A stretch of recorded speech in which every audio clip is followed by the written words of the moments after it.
Christian जो एक successful आदमी है, आखिर क्या है उसका असली राज? क्या ऐना भी उसके प्यार में पागल हो जाएगी? और इन दोनों की कहानी किस तरह से आगे बढ़ेगी, चलिए जानते हैं आज की वीडियो में। कहानी की शुरुआत होती है और हमें एक लड़की दिखाई जाती है जिसका नाम है ऐना। ऐना 21 साल की है और ये वॉशिंगटन स्टेट यूनिवर्सिटी से पढ़ाई कर रही है जो वैंकूवर में है। ऐना की एक रूममेट है जिसका नाम कैथ है और कैथ कॉलेज के न्यूज़पेपर के लिए आर्टिकल लिखने का काम करती है। यहाँ कैथ की तबीयत ठीक नहीं है पर उसे एक बड़े एंटरप्रेन्योर का इंटरव्यू लेना है। ये एंटरप्रेन्योर मात्र 27 साल का है। इसका नाम क्रिश्चियन है जो एक बिलियनियर है। कैथ की तबीयत ठीक न होने पर ऐना को क्रिश्चियन का इंटरव्यू लेने के लिए भेजा जाता है। अगले सीन में ऐना क्रिश्चियन का इंटरव्यू लेने उसके ऑफिस जाती है। ऐना यहाँ काफी डरी हुई होती है क्योंकि उसने आज तक ये काम नहीं किया था। उसके बाद ऐना सवाल पूछती है पर वो सभी सवाल पढ़ पढ़ के पूछ रही थी। क्रिश्चियन ऐना के सभी सवालों का जवाब नहीं देता क्योंकि उनमें से कुछ सवालों के जवाब वो नहीं देना चाहता था। तब ऐना पूछती है कि क्या आप गे हैं? वो बोलता है नहीं। तब ऐना माफी मांगते हुए बोलती है कि जो यहाँ लिखा है मैं वही पूछ रही हूँ। इनका इंटरव्यू केवल 10 मिनट का होना था, लेकिन 10 मिनट पूरे होने के बाद भी क्रिश्चियन ऐना से बात करता है क्योंकि ऐना की मासूमियत उसे अच्छी लगती है। उसके बाद क्रिश्चियन बोलता है कि तुम वो पूछो जो तुम खुद जानना चाहती हो। तब ऐना पूछती है कि अभी आपने कहा था कि आपको कुछ लोग अच्छे से जानते हैं, पर पता नहीं क्यों मुझे ऐसा लगता है कि आपको कोई नहीं जानता। तभी वहां क्रिश्चियन की सेक्रेटरी आती है और उसे बोलती है कि आपकी अगली मीटिंग का टाइम हो गया है। लेकिन क्रिश्चियन ऐना से बात करता है और उससे पूछता है कि तुम पढ़ाई के बाद क्या करना चाहती हो। तब ऐना बोलती है कि मैं सीटल में शिफ्ट होना चाहती हूँ। तब वो बोलता है कि तुम्हारे लिए हमारी कंपनी में इंटर्नशिप का ऑफर है। तब ऐना बोलती है कि मैं यहाँ काम नहीं कर पाऊंगी। उसके बाद जब ऐना जाती है तब क्रिश्चियन बोलता है शायद तुम्हें सभी सवालों के जवाब मिल गए, पर ऐना ने कहा कि आपने तो केवल 4 सवालों के ही जवाब दिए हैं। तब क्रिश्चियन वो सवालों का पेपर उससे ले लेता है। अगले सीन में जब ऐना रूम में पहुंचती है तब वो बोलने वाली ही थी कि उसने सिर्फ 4 सवालों के ही जवाब दिए। तब तक कैथ बोलती है कि तुमने बहुत अच्छा काम किया और क्रिश्चियन का मेल आया है। उसने सभी सवालों के जवाब दे दिए। हम यहाँ देखते हैं कि ऐना क्रिश्चियन के बिहेवियर से काफी इंप्रेस हो जाती है। अगले सीन में ऐना एक हार्डवेयर की दुकान पर दिखाई जाती है। असल में वो कॉलेज के साथ यहाँ जॉब भी करती है। तभी वहां क्रिश्चियन आ जाता है और रस्सी टेप जैसी चीजें खरीदता है। तब ऐना बोलती है कि थैंक यू, आपने कैथ के सभी सवालों के जवाब दे दिए पर उसे आपके क्लियर फोटो की जरूरत है। तब क्रिश्चियन बोलता है कि मैं कल वहीं रहूंगा, चाहो तो मेरी फोटो ले लेना। उसके बाद वो ऐना को अपना नंबर देता है और बोलता है कि मुझे कल फोटो के लिए कॉल कर लेना। अगले दिन ऐना, कैथ और उसका दोस्त फोटो क्लिक करने जाते हैं। उसके बाद ऐना और क्रिश्चियन एक साथ कॉफी पीने जाते हैं। तब क्रिश्चियन ऐना से उसकी फैमिली के बारे में पूछता है। ऐना बताती है कि मेरे फादर की बचपन में ही डेथ हो गई थी। उसके बाद मेरे सौतेले पिता ने मुझे संभाला। वो मुझे बहुत प्यार करते हैं। साथ ही वो बताती है कि मेरी माँ की चौथी शादी है, वो ज्यादा ही रोमांटिक है। तब क्रिश्चियन कहता है और तुम? तब ऐना बोलती है कि मैं इंग्लिश लिटरेचर पढ़ती हूँ, शायद मुझे भी रोमांटिक होना चाहिए। और फिर क्रिश्चियन यहाँ से जाने की बोलता है। तब ऐना पूछती है कि क्या तुम्हारी कोई गर्लफ्रेंड है? क्रिश्चियन बोलता है मैं ऐसी बातें नहीं करता, तुम्हें मेरे बारे में ज्यादा नहीं सोचना चाहिए। फिर दोनों बाय बोलकर चले जाते हैं। इसके बाद सीन शिफ्ट होता है। उसके बाद कॉलेज में ऐना की दोस्त कैथ बोलती है आज रात को हम पार्टी कर रहे हैं। ऐना पार्टी में बहुत ड्रंक हो जाती है। उस समय क्रिश्चियन का कॉल आता है और वो समझ जाता है कि ऐना ड्रंक है और क्रिश्चियन उससे पूछता है कि तुम कहाँ हो। तब ऐना उसे वहां का एड्रेस बताती है। उसके बाद ऐना के पास उसका दोस्त आकर बोलता है कि मैं तुम्हें बहुत पसंद करता हूँ। ऐना अपने होश में नहीं थी इसलिए वो उसे किस करने की कोशिश करता है, पर ऐना उसे रोकने की कोशिश करती है। तभी वहां क्रिश्चियन आ जाता है और उसे धक्का देकर बोलता है उसने मना किया ना। फिर वो ऐना को वहां से ले जाता है। अगली सुबह ऐना उठती है तो वो होटल के रूम में थी। वहां क्रिश्चियन भी था, लेकिन इन दोनों के बीच कुछ भी नहीं हुआ था। तब ऐना पूछती है कि तुमने मेरे घर बुक्स क्यों भेजी थी? असल में क्रिश्चियन ने उसके घर थॉमस हार्डी नॉवेल की कॉपी भेजी थी जो कि काफी महंगी थी। तब क्रिश्चियन बोलता है कि मैं तुमसे माफी मांगना चाहता हूँ। ऐना बोलती है क्यों?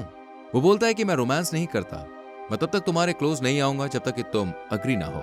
ऐना कुछ समझ नहीं पाती है। इसके बाद दोनों वहां से चले जाते हैं और फिर लिफ्ट में ये दोनों फर्स्ट टाइम किस करते हैं। क्रिश्चियन ऐना को छोड़ देता है और बोलता है कि हम बाद में मिलेंगे। अगली रात क्रिश्चियन ऐना को अपने हेलीकॉप्टर से लेने आता है और उसे अपने घर ले जाता है। तब वो उसे एक एग्रीमेंट देता है जिसमें लिखा होता है कि हमारे बीच जो भी बात होगी वो तुम किसी के साथ शेयर नहीं करोगी। तब ऐना उस पर साइन कर देती है। फिर ऐना बोलती है अब हम प्यार करेंगे। तब क्रिश्चियन बोलता है मेरी 2 बात हमेशा याद रखना कि मैं किसी से प्यार नहीं करता, सिर्फ लड़कियों के साथ फिजिकल होता हूँ। ऐना बोलती है दूसरी बात? तब वो अपने रूम में ले जाता है जहाँ कई सारे BDSM टॉयज होते हैं। ऐना बोलती है तुम गुस्सा? वो बोलता है नहीं, मैं डोमिनेंट हूँ और मैं चाहता हूँ कि तुम मुझे खुश करने के लिए सरेंडर कर दो। ऐना बोलती है ऐसा क्यों? वो बोलता है कि तुम मुझे खुश करोगी तो मैं तुम्हें इसका इनाम भी दूंगा। ऐना बोलती है तुम खुश नहीं हुए तो? वो बोलता है उसकी तुम्हें सजा मिलेगी। अब क्रिश्चियन उसे उसका रूम दिखाता है। ऐना बोलती है हम यहाँ पे साथ सोएंगे। वो बोलता है कि मैं किसी के साथ नहीं सोता। यहाँ क्रिश्चियन एना को एक और कॉन्ट्रैक्ट दिखाता है जिसमें कई सारे रूल्स हैं और वो बोलता है कि अगर तुम इन सब से एग्री हो तभी हम आगे बढ़ेंगे। इन बातों के दौरान क्रिश्चियन को पता चलता है कि एना कभी किसी के साथ फिजिकल नहीं हुई है, जिससे वो इम्प्रेस हो जाता है और दोनों क्लोज आ जाते हैं। उसके बाद अगली सुबह फिर ये दोनों काफी क्लोज हो जाते हैं। तब घर पर क्रिश्चियन की माँ आती है और वो दोनों को देखकर बहुत खुश होती है क्योंकि उसे लगता है कि क्रिश्चियन होमोसेक्सुअल है जैसा लोग कहते हैं। फिर वो एना से मिलती है और उसे अपने घर पर इनवाइट भी करती है। अब क्रिश्चियन की माँ के जाने के बाद एना क्रिश्चियन के सामने सरेंडर करने से मना कर देती है, जैसे जो रूल्स उसने एक रात पहले उसे बताए थे। इसके बाद क्रिश्चियन एना को घर छोड़ने जाता है। रास्ते में वो काफी बातें एना को बताता है, फिर उसे वो कॉन्ट्रैक्ट भी देता है और बोलता है कि इसे पढ़ लेना। फिर एना वहां से चली जाती है। उसके बाद क्रिश्चियन उसे कई सारे गिफ्ट्स भेजता है क्योंकि वो चाहता है कि किसी भी तरह से एना उसकी बात मान जाए। एना उस कॉन्ट्रैक्ट को पढ़ती है जिसमें लिखा था कि इस कॉन्ट्रैक्ट पर साइन करने के बाद तुम किसी के साथ भी फिजिकल नहीं हो सकती। इस तरह के कई सारे रूल्स उस कॉन्ट्रैक्ट में होते हैं। एना समझ जाती है कि इस रिश्ते में कोई प्यार व्यार नहीं है, केवल फिजिकल रिलेशनशिप है जिसमें उसे ही परेशानी होगी और वो फाइनल करती है कि अब वो उससे नहीं मिलेगी। एना क्रिश्चियन को मैसेज करती है, नाइस नोइंग यू, जिसे पढ़ने के बाद रात में क्रिश्चियन एना के घर आ जाता है और वो एक बार फिजिकली क्लोज आते हैं।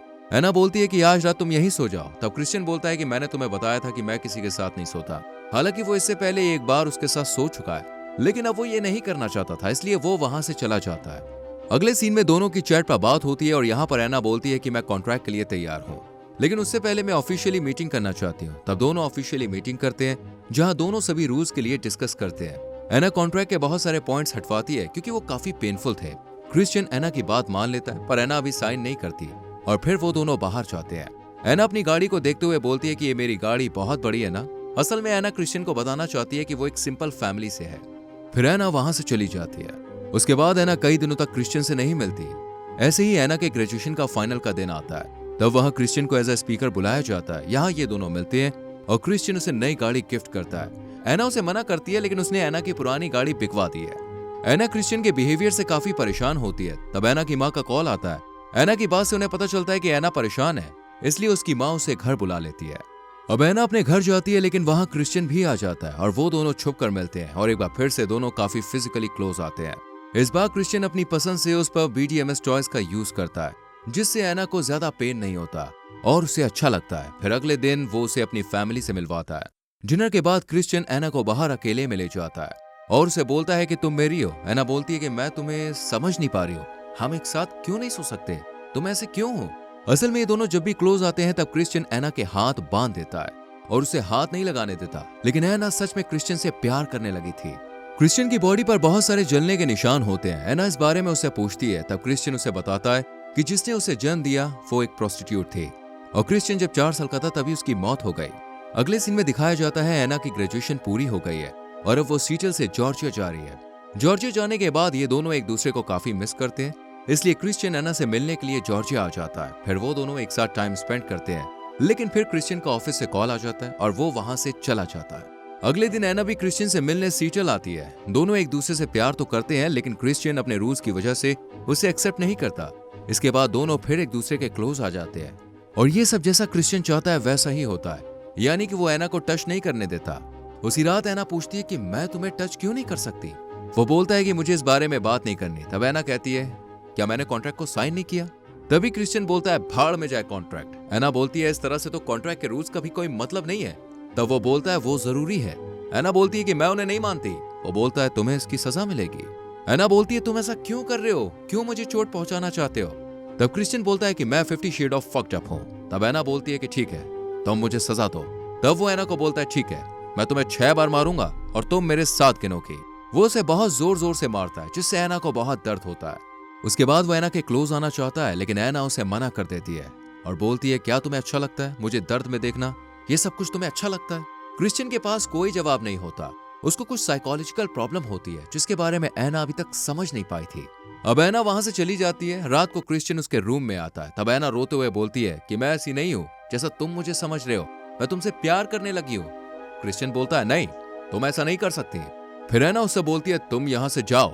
अगली सुबह एना घर जाती है और उससे बोलती है, मुझे मेरी कार चाहिए। वो बोलता है कि मैंने वो बेच दी। एना बोलती है कि मुझे उसके पैसे चाहिए क्योंकि मुझे तुम्हारी गाड़ी नहीं चाहिए। ये बोलकर एना वहां से चली जाती है। इस तरह दोनों अलग हो जाते हैं और ये कहानी यहीं पर खत्म हो जाती है। दोस्तों, आपको ये कहानी कैसी लगी और हमारी एक्सप्लेनेशन कैसी लगी, कमेंट करके जरूर बताएं। वीडियो को लाइक और शेयर करें, संग में चैनल को सब्सक्राइब करके बेल आइकॉन प्रेस करें। साथ में हमारे टेलीग्राम चैनल को भी ज्वाइन कर लीजिए, जिसका लिंक आपको डिस्क्रिप्शन में मिल जाएगा। Thank you for watching.